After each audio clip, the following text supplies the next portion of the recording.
Hello, and welcome to 2021 Firearms in-Service Training. This training is required of every officer. This training must be conducted on an annual basis, and the course of fire must meet requirements as set forth in the In-Service Firearms Qualification Manual, published by the North Carolina Justice Academy. The training objectives for this block of instruction are to discuss the provisions of the North Carolina General Statute 15A 401D2, use of deadly force, as well as any departmental policy relating to the reasonable use of force to include possible de-escalation techniques. Identify and practice the provisions of the North Carolina Statute 14-269 and of Article 54 as they apply to concealed carry by sworn law enforcement personnel, and describe and apply firearm safety on and off duty, on the range, and in the home. Describe and demonstrate basic marksmanship fundamentals to include grip, stance, sight alignment, sight picture, and the draw. Demonstrate the ability to obtain a minimum qualification score of 70% or higher if the agency standard exceeds state minimums on an improved course of fire for both day and night, and also demonstrate the ability to pass a day and night decision-making course of fire. The officer will have 3 attempts within a given day per course of fire. In reviewing Durham County policy, remember, deputies will use force only when legally justified and shall report the use of force as specified in our use of force policy. Force should be used only when other means of resolving a situation are exhausted or are not feasible. Deputies shall only use the amount of force which is objectively reasonable to effectively bring an incident under control while protecting the safety of others and themselves. The amount and degree of force will be dependent on the totality of all the facts and circumstances known to the deputy at the time or reasonably perceived by the deputy as the basis for the use of force decision. There is a duty and responsibility that goes along with authority given law enforcement officers to police the public, the duty to police themselves and their fellow officers. With the authority given officers to seize citizens and use force, officers have a responsibility to ensure that they and their fellow officers do not abuse this authority. Not only is important moral duty, but also a legal one. Officers possess an affirmative duty to intervene to protect the constitutional rights of citizens from infringed by law enforcement officers. All deputies have the duty to intervene to prevent or stop the use of excessive force by another law enforcement officer when it is safe or unreasonable to do so. Deputies should always try to resolve a situation with the least amount of force necessary. Force decisions may escalate and de-escalate rapidly in relation to a perceived threat. A deputy's goal is to achieve compliance, but in doing so, they do not have to exhaust all other lower levels of force options before moving to another as long as it can be justified. Deputies need not apply force in gradual increasing steps in order to justify physical control or even deadly force. Instead, deputies need to respond with the appropriate level of force reasonably necessary to promptly establish control and obtain individuals' compliance in consideration of circumstances in each specific situation. Deputies also have non-physical options, such as officer presence, verbal direction, and de-escalation. Remember, verbal direction must be given in a concise manner likely to be understood by the suspect. The suspect must be allowed an opportunity to comply with verbal commands unless violence or other circumstances are already occurring that would make total reliance on verbal commands ineffective. Deputies should use de-escalation techniques and other alternatives before moving to higher levels of force, consistent with his or her training, whenever possible and appropriate.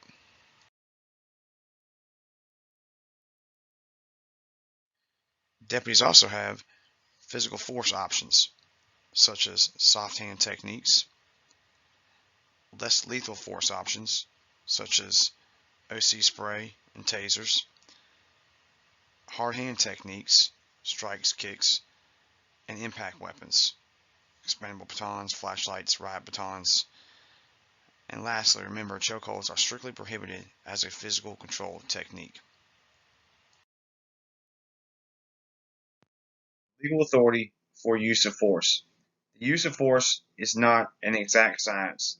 The United States Supreme Court and North Carolina general statutes define force as a seizure under the Fourth Amendment and a subjective decision made by officers on the scene.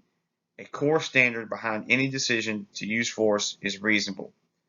North Carolina General Statute 15A 401D defines the legal authority for the use of force in North Carolina. The language of this statute is as follows. Use of force in an arrest. Subject to the provisions of Subdivision 2, a law enforcement officer is justified in using force upon another person when and to the extent that he reasonably believes it necessary.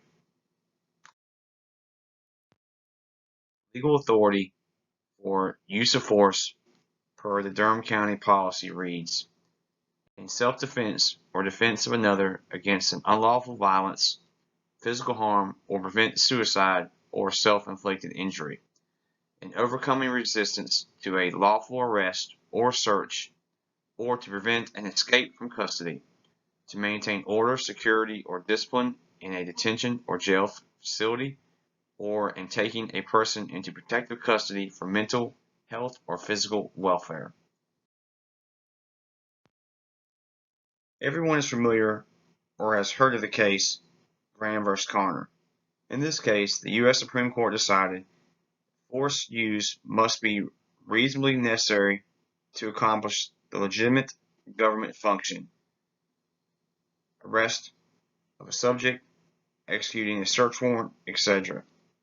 In determining the objective reasonableness of the officer's action, the court will examine the following: the type of crime for which the stop or arrest is being made, whether the suspect is an immediate threat to the safety of the officers and others, whether the suspect is actively resisting, and whether the suspect is attempting to evade arrest by detention or flight.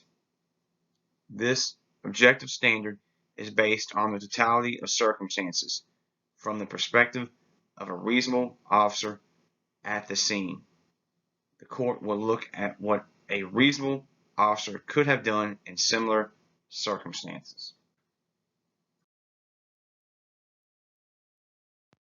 Legal authority for the use of deadly force, Durham County Policy Review. A deputy is authorized to use deadly force when it is objectively reasonable under the totality of the circumstances. The use of deadly force is justified in defense of oneself or a third person from what the deputy reasonably believes to be the use or the imminent use of deadly force. To arrest or prevent the escape of a person who the deputy reasonably believes is attempting to escape by the use of a deadly weapon. To arrest or prevent escape of a person who by his conduct or any other means indicates he presents an immediate threat of death or serious physical injury to others unless apprehended without delay. Everyone is also familiar with Tennessee v. Gardner case. In this case, the officers in question shot an unarmed suspected felon. The case was instituted by the victim's family, alleging that the victim's constitutional rights were violated by the officers. Known by most law enforcement officers as the fleeing felon case, but it's much more than that.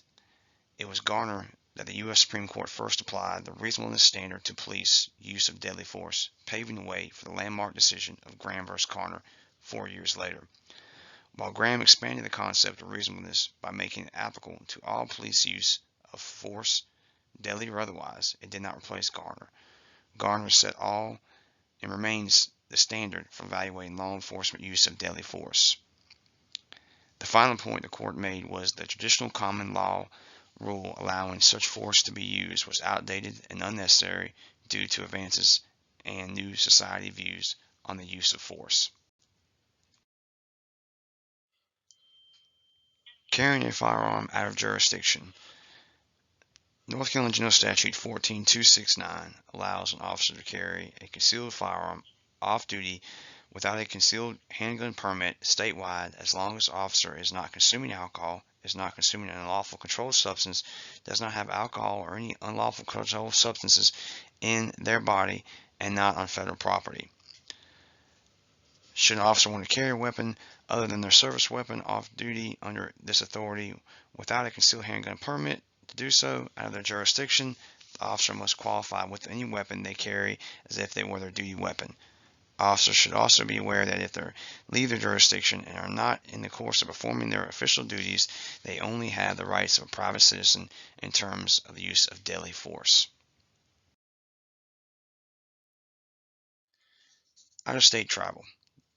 The Law Enforcement Officer Safety Act of 2004, H.R. 218, allows certain qualified current and former law enforcement officers to carry concealed weapons nationwide. The term qualified law enforcement officer means an active employee or government agency who is authorized by law to conduct law enforcement duties and have broad statutory powers of arrest. Active officers must be authorized and qualified by the agency to carry a firearm, not subject to any disciplinary action by the agency that can result in loss of their police powers, meet the agency's standards in regulating and qualifying with the firearm, not be under the influence of alcohol or any intoxicating substances, not prohibited by federal law from receiving a firearm, and must carry a photo identification issued by the agency. It is important to note that even through H.R. 218 allows for the carry of concealed weapon of firearms by active and retired separate law enforcement officers, certain rules still apply. Private parties or entities may prohibit the possession of concealed firearms on their property, and any state or local government may prohibit or restrict the possession of firearms on this property, building, base, or park.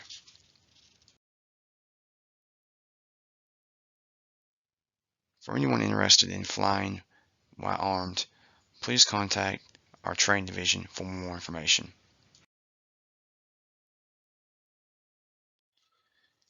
Even though we hear these 4 cardinal rules of gun safety every time we go to the range, it's still important to review these 4 safety rules. Treat all weapons as loaded until you have personally inspected them. Point the muzzle in a safe direction at all times. Keep your finger outside the trigger guard and on the frame of the weapon until you are on target, have a legal right to shoot, and have decided to shoot. And be sure of your target and what is around and beyond it.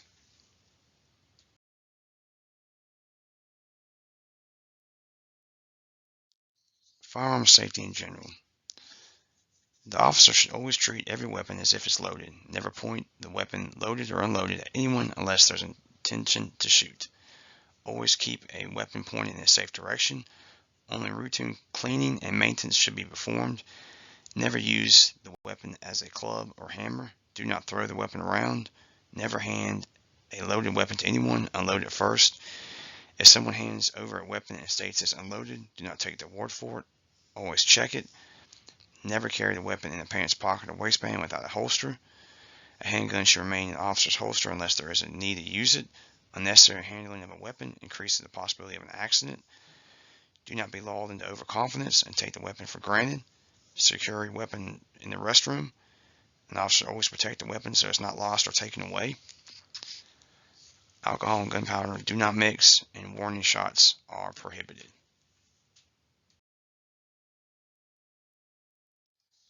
Firearm safety at home. An officer of the family, especially small children, has a much greater concern for firearm safety than an officer living alone. However, we should all be careful with our firearms. One problem with children is that they observe guns being used in television and movies, and they are allowed toy guns, yet they are unable to differentiate between their toy and real guns. In addition, a child's curiosity may cause them to disregard a direct order not to touch them. Also, children can easily pull a double action trigger, Remember, safety devices such as trigger locks are available commercially. Also, handcuffs can be applied to revolvers to render them safe. Firearms should be definitely secured in some fashion, and there's no such good thing as a good hiding place. North Carolina General Statute 14-315.1, storage of firearms to protect minors, states that any person who resides in the same premise as a minor owns or possesses a firearm and stores and leaves the firearm in a condition that the firearm can be discharged and in a manner that the person knew or should have known that an unsupervised minor would be able to gain access to the firearm is guilty of a Class 1 misdemeanor.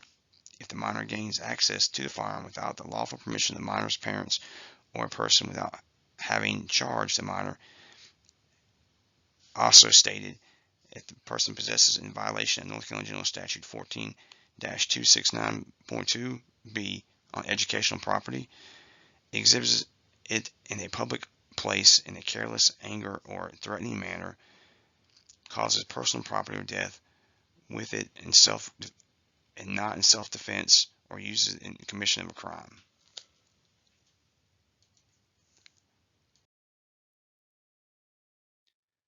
Lead poisoning may pose a serious health hazard to individuals exposed continuously to this byproduct of firearms training. Please be familiar with the signs and symptoms. To help reduce your risk of lead exposure, please do not eat or smoke at the range. Do not place shell casings in the cap that you're wearing. Place them in a bucket or box. Wash your hands immediately after firing before eating, and wear protective gloves while placing range and cleaning your weapon.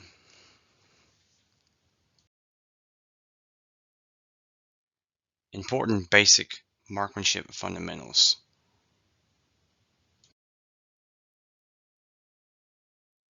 Establishing grip pressure.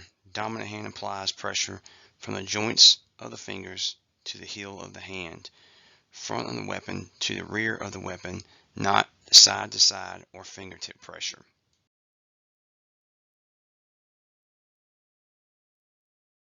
There are different types of stances that shooters will use during firearms training. It's important to be comfortable, but also to be safe.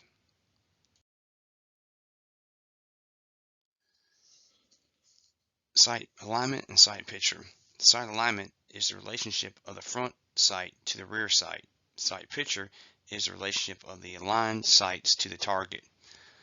Focal points. Proper sight alignment is the placement of the front sight in the rear sight notch so that the top edge of the front sight is aligned with the top of the rear sight, and there's equal spacing left and right when looking through the rear sight and focusing on the front sights.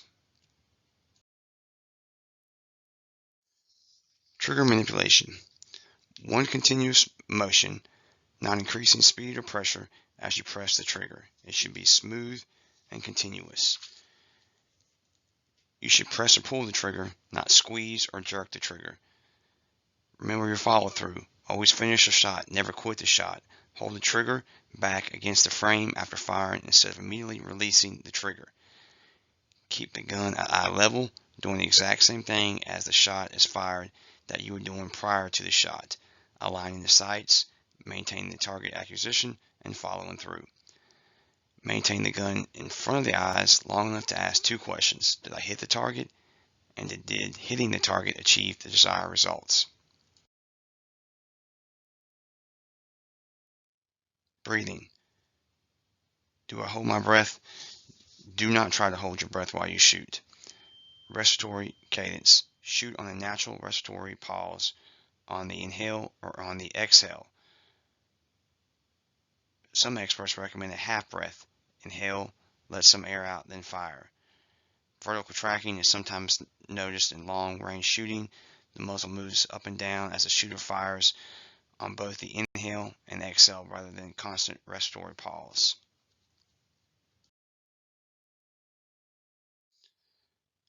Drawing the handgun. It's important to follow the 4 steps when drawing your weapon.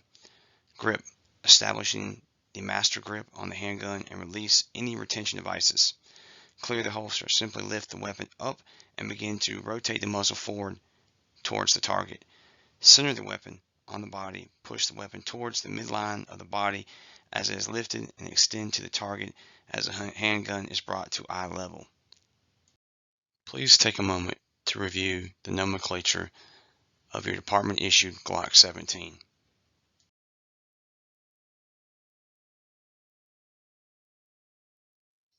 The cycle of operation of the semi-automatic handgun. The first step is feeding. Takes place when the cartridge is placed in the path of the slide, ready for chambering. The magazine is used for this purpose. Chambering takes place when the cartridge is seated in the chamber. This action occurs when the slide moves forward under pressure provided by the recoil spring. Locking occurs when the locking ribs on the barrel are engaged with the locking recesses in the slide, and the slide is as far forward as it will go. Locking prevents the loss of gas pressure until after the bullet has left the muzzle of the weapon. Firing. The trigger is pulled and the firing pin impacts the firing round. Unlocking takes place after the firing of the round. Gases from the fired cartridge force the side of the barrel rearward. Extracting cartridge from the chamber using the extractor located on the side, which engages the rim of the cartridge during chambering. Ejecting, throwing the extended casing out of the weapon by the way of the ejection port. And cocking, when the slide moves rearward and it forces the hammer rearward and downward, compressing the main spring.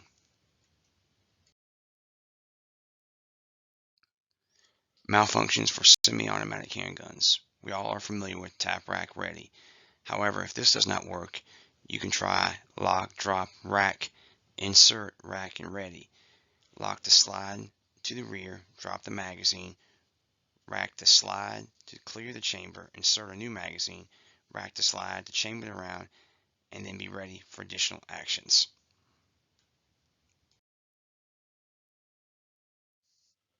Qualification. Officers are required to qualify with any handguns and all weapon systems that they carry. Qualification must occur on both a day and night course of fire. Officers must also complete a day and night decision-making combat course for their department-issued handgun. Durham County still requires a minimum score of 70% for qualification.